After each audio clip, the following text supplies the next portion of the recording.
We all desire to live in peace, but there are always troubled individuals who seek to disturb that tranquility. In such cases, what actions should one take? You may wish to remain peaceful, but when those around you are not, the challenge becomes apparent. Often, it's not possible to distance yourself from these people, suggesting that they are either within your household, your neighborhood, your workplace, or part of society at large. When dealing with society, it's wise to maintain as much distance from such individuals as possible. For instance, if you know there's a mad dog in the street biting everyone, you wouldn't confront it. You'd stay away. Even if these individuals try to provoke you deliberately, remember that they may not be acting alone. They could have others with them, sharing the intent to harass and trouble you.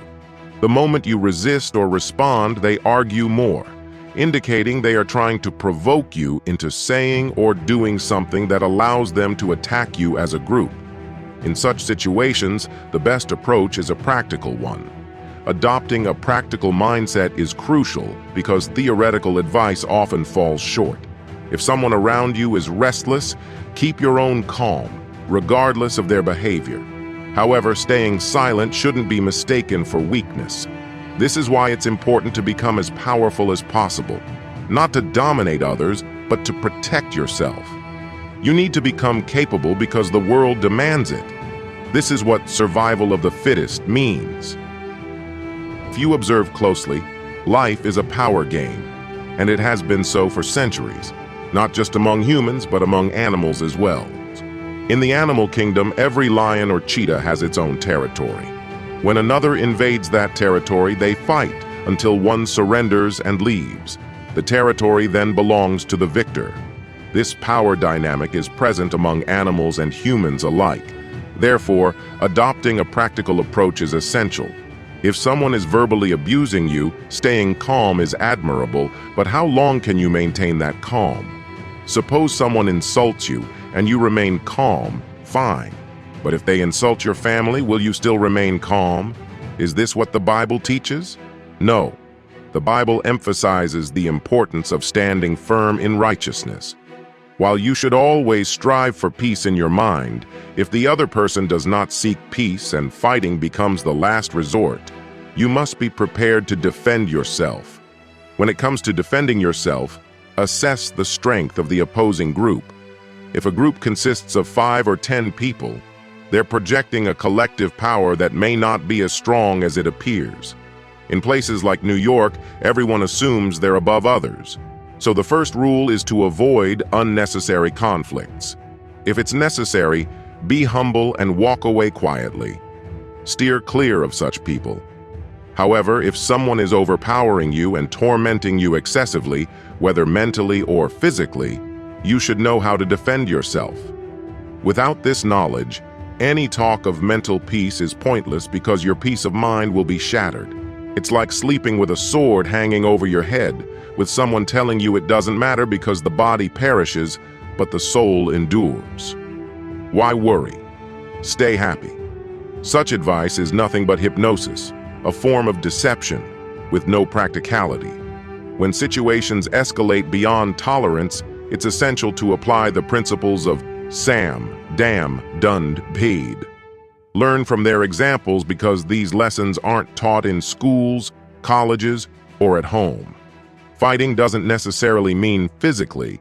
Physical fights can be taught easily, but learning how to fight psychologically, understanding the opponent's moves, defending against their attacks, and retaliating without crossing legal boundaries is crucial. If someone provokes you in a moment of anger, pick up a stone and hit them on the head, you might end up spending your entire life in jail. What's the point of that? The one who suffers most is you. They might feel pain momentarily, but you'll pay the price for your entire life. In such a case, consider applying just enough force, whether physically or psychologically, to make them recognize your strength. But never make the mistake of using physical force. If they use physical force, respond with psychological force. Every person has a weak point, a sore spot. Understand that. Don't get caught up in worrying about what harm they might do to you. Otherwise, you'll find yourself trapped in a cycle of fear which leads to anxiety. You'll constantly worry about what they might do today, tomorrow, or the next day, but focus instead on what you can do. Identify the other person's weak spot. Apply just enough pressure to make them realize your strength. This is a mind game. The battle outside is won or lost later. The real battle is won or lost in the mind first. Winning the battle in your mind means shifting focus from worrying about their next move to anticipating it.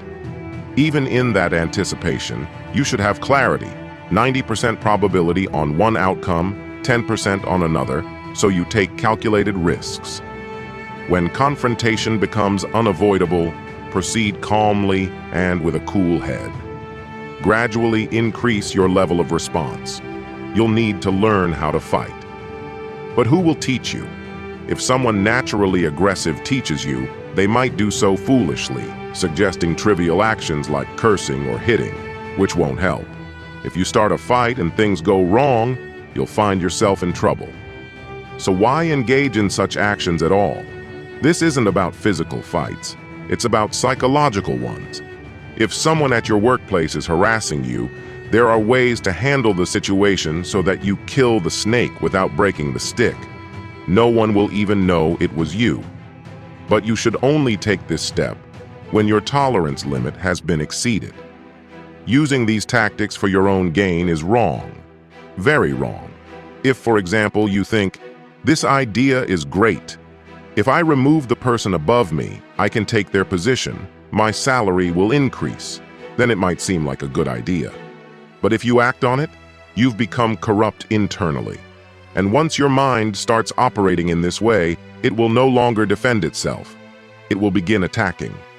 Such a person can never truly progress in life, and even if they do outwardly, they will never find inner peace.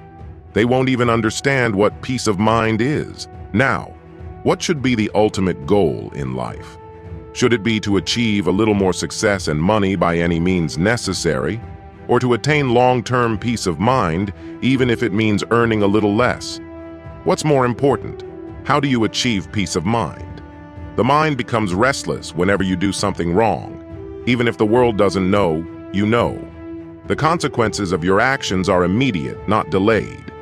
As soon as you do something unfair or wrong, you become wrong. And a person who is wrong is unhappy. The more wrong you are, the more unhappy you become. It's a simple rule. Conversely, the more right you are internally, the happier you will be. For example, if I make it a habit to deceive people for money, no matter how I present myself outwardly, can I ever be truly happy inside? But if my intentions are pure and others speak ill of me, will I be unhappy? No, because I know my intentions are pure. Intent is a significant thing in life. Always keep your intentions pure. To sum up, maintaining peace of mind requires strength. In this world, you cannot afford to be weak. Those who are weak will be tormented by the world until their condition goes from bad to worse. If you are mentally weak, even your own family won't spare you. This may sound different from what you read in moral science books, because those books often present things in a very linear way. For instance, if you serve your parents, you're a good son. If you don't, you're a bad son. But what if your parents keep nagging you to the point that it disrupts your mental balance? When should you speak up? Should you or should you not? In fact, if you carefully study the Bible, you'll realize that the real battle is often within yourself. The challenges you face are not just external but internal as well. And recognizing this is the first step toward true peace and strength.